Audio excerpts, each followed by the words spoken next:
Major Bracken of the 345th Cadians died in a storm of bolter fire as a Terminator squad teleported in behind his command squad. None of the command even had time to turn around as they were obliterated in a hail of bolter fire. Thundering towards the remains of the mortals, Captain Croesus Argentus of the 88th Company 16th Legion smiled inside his helmet at the brutal efficiency of his squad's spear-tip attack. With the mortal commander dead, it would be far easier for his brothers and their thin-blooded Corsair allies to take the manufacturing district without any coordinated defence. Croesus blink-clicked through his orders to the rest of his company before opening a Vox link to the Corsair commander in orbit. The Mortal's leader is dead. You can begin your landing now, sorcerer.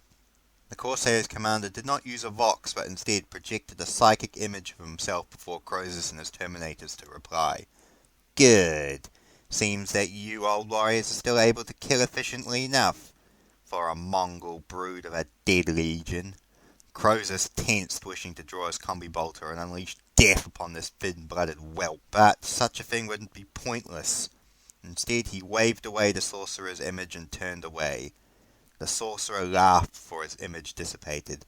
The thin-blooded whelp should show the true warriors of the legions more respect, growled Tarkus as he cycled the magazine of his autocannon. The others in his command squad grunted agreement. Croesus remained silent before speaking again. We pledged our assistance to this battle at the crest of Blackheart. For now, we shall ignore them until the world is ours. After that, spoke Harkon, the company champion, swinging his power axe in a lazy arc in front of him.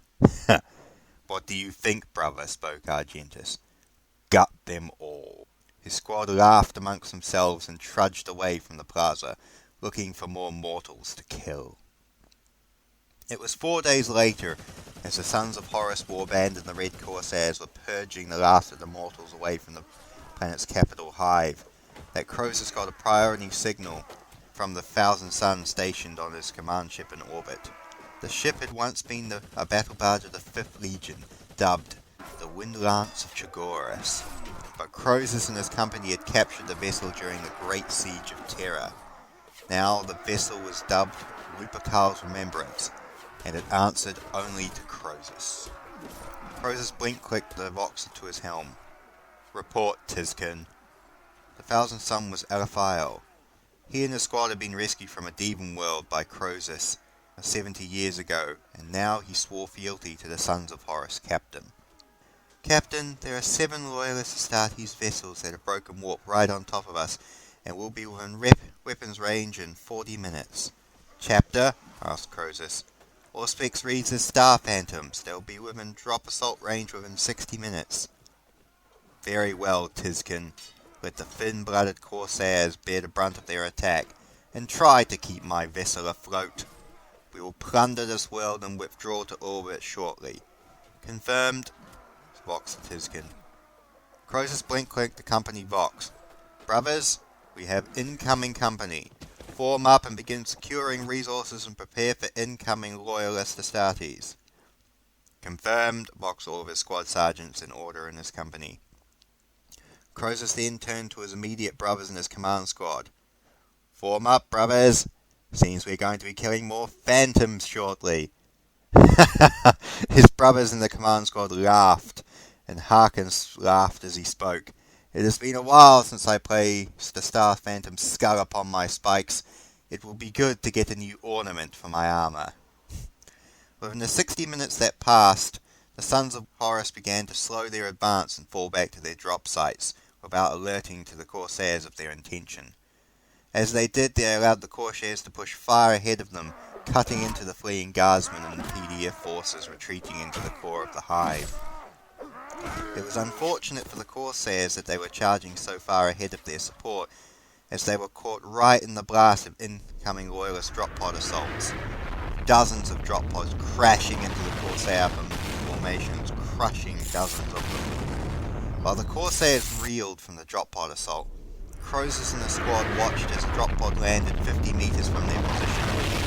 Croesus turned and fired at the drop pod as the ramps opened. Autocannon and Stormbolter fire ripped through into the drop pod, tearing it to shreds. Despite the barrage of bolts, 6 warriors in white charged the 50 meters towards the Terminator. Croesus went to continue firing at the loyalist whelps, but paused for a moment at the sight of these warriors.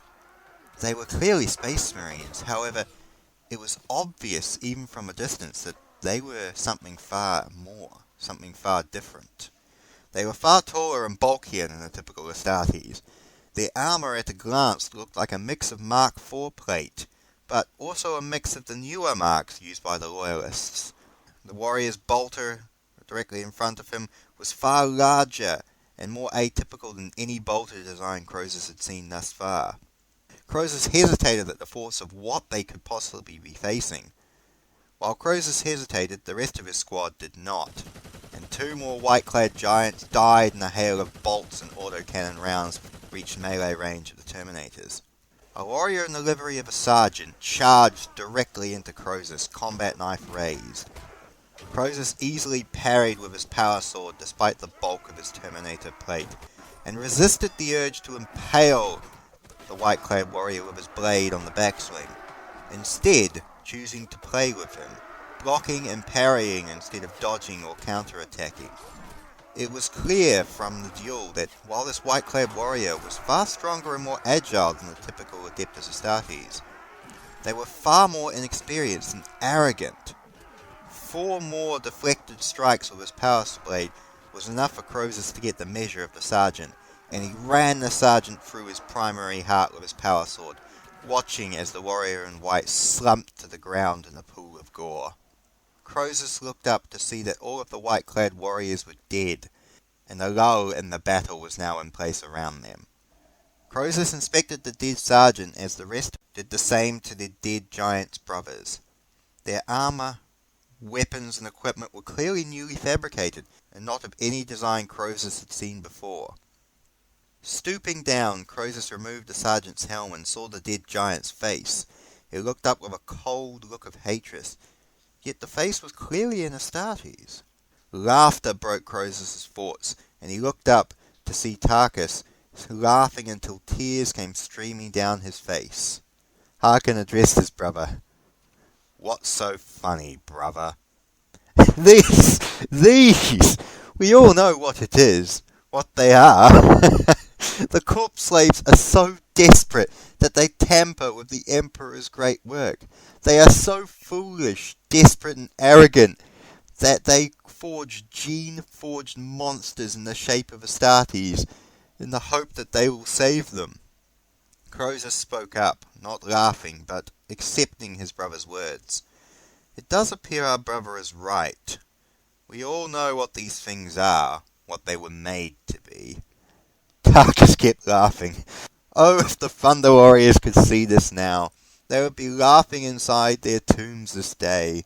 The Imperium breeds new monsters to replace the old. How the mighty have fallen so low. Before anyone could speak any further, a rapid hail of gunfire from behind them caused them to turn around.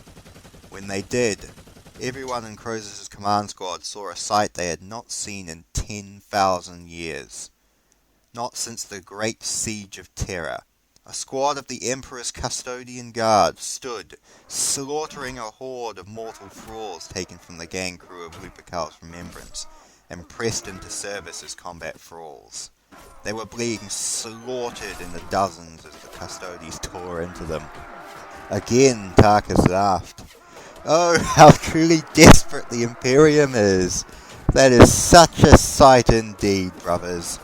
Croesus, for the first time in a long time, laughed as well, his low chuckle attracting the attention of the others. Say, Tarkus, don't you think that it is only fair for our Corsair allies to have the honour of facing down the Emperor's golden watchdogs in person? Tarkus smiled and laughed a gleeful laugh. I agree, brother. It is only respectful to give the Thin Bloods a chance at true glory as we once had. Very well then, brother. Croesus blink-clicked his Vox and ordered all Sons of Horus to retreat to orbit before blink-clicking his Vox for the Lupercal's Remembrance. Tizkin, lock onto our signal and prepare for teleport. Also prepare to receive our brothers and their spoils. Confirmed, Captain. Harkin turned and addressed his captain. We could stay. We could fight them. We could kill them.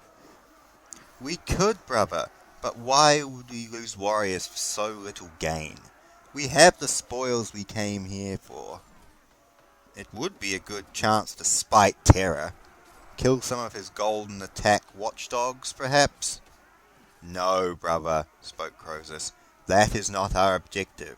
Our objective is as it's always been, as it always will be, since the last days of the siege.